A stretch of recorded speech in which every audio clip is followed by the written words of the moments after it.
Definisi uang bisa dibagi menjadi dua pengertian, yaitu definisi uang menurut hukum dan definisi uang menurut fungsi. Definisi uang menurut hukum yaitu sesuatu yang ditetapkan oleh undang-undang sebagai uang dan sah untuk alat transaksi perdagangan.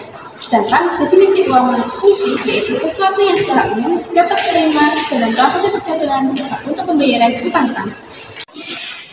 Pengertian uang memiliki arti yang berbeda-beda dengan segala implikasi ekonomi yang mendefinisikan uang dalam arti sempit dan luas.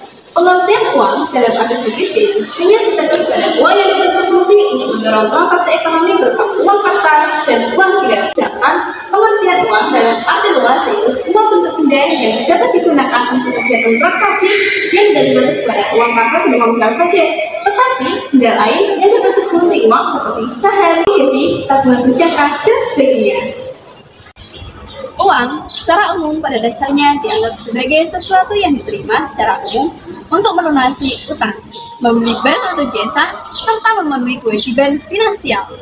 Selain itu, uang juga berfungsi sebagai media pertukaran.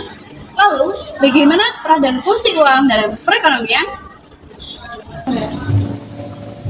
Uang dalam perekonomian ibarat dua sisi mata uang yang tidak bisa dipisahkan. Pentingnya peranan uang dalam perekonomian diibaratkan seperti darah bagi tubuh manusia yang berfungsi mengatur metabolisme dalam tubuh. Demikian juga uang dalam perekonomian, jika jumlah uang berada dalam keadaan yang ideal, maka perekonomian akan berjalan dengan baik.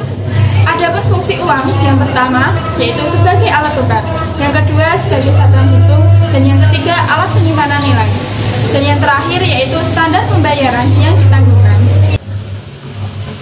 Adapun bentuk kebijakan moneter yaitu dibagi menjadi dua.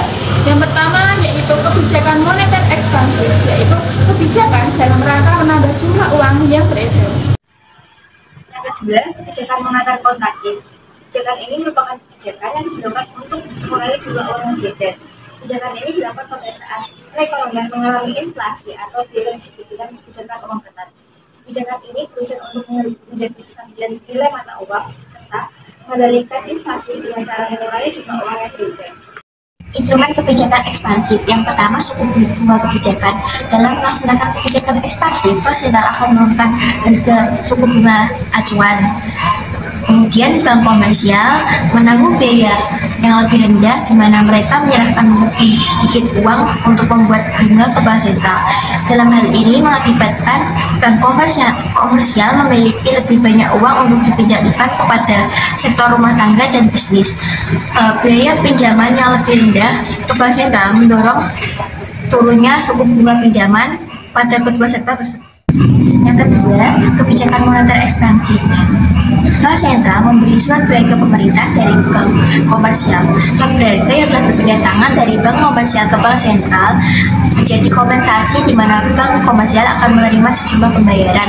Tindakan ini bertujuan untuk meningkatkan likuiditas di pasar keuangan yang memungkinkan pihak bank memberikan lebih banyak pinjaman dengan suku bunga yang lebih rendah. Yang ketiga, rasio cadangan wajib. Bank komersial harus memiliki cadangan minimum di bank sentral dan bebas mereka sendiri sebagai barang terhadap risiko. Dari total simpanan yang diterima, bank umum tidak menggunakan semua dana untuk memberikan pinjaman. Mereka menyisihkan presentasi tertentu dari deposito sebagai cadangan sesuai dengan peraturan dari bank sentral. Selanjutnya yaitu instrumen kontraktif. Yang pertama adalah suku bunga.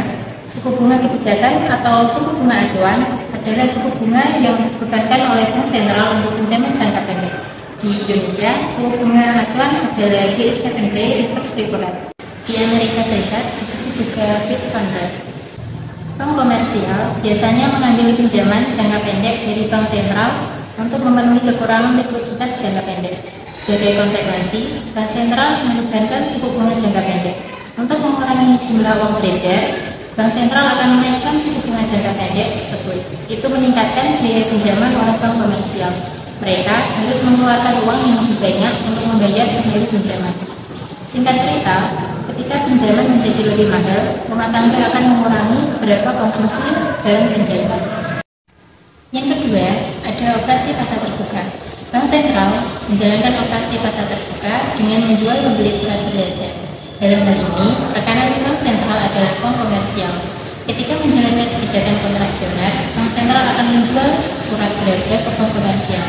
Uang dipindah dari bank komersil ke bank sentral, sedangkan bank komersial sekarang memegang surat berharga. Sebagai hasilnya, bank komersial memiliki lebih sedikit uang untuk dipinjamkan. Selanjutnya yaitu yang ketiga, giro wajib minimum. Bank komersial mengisikan sebagian dari simpanan sebagai cadangan. Mereka wajib memiliki jumlah minimum cadangan wajib, baik disimpan di bank sentral dan dalam brankas mereka sendiri. Jadi, kenaikan cadangan mengurangi jumlah uang yang beredar dalam perekonomian.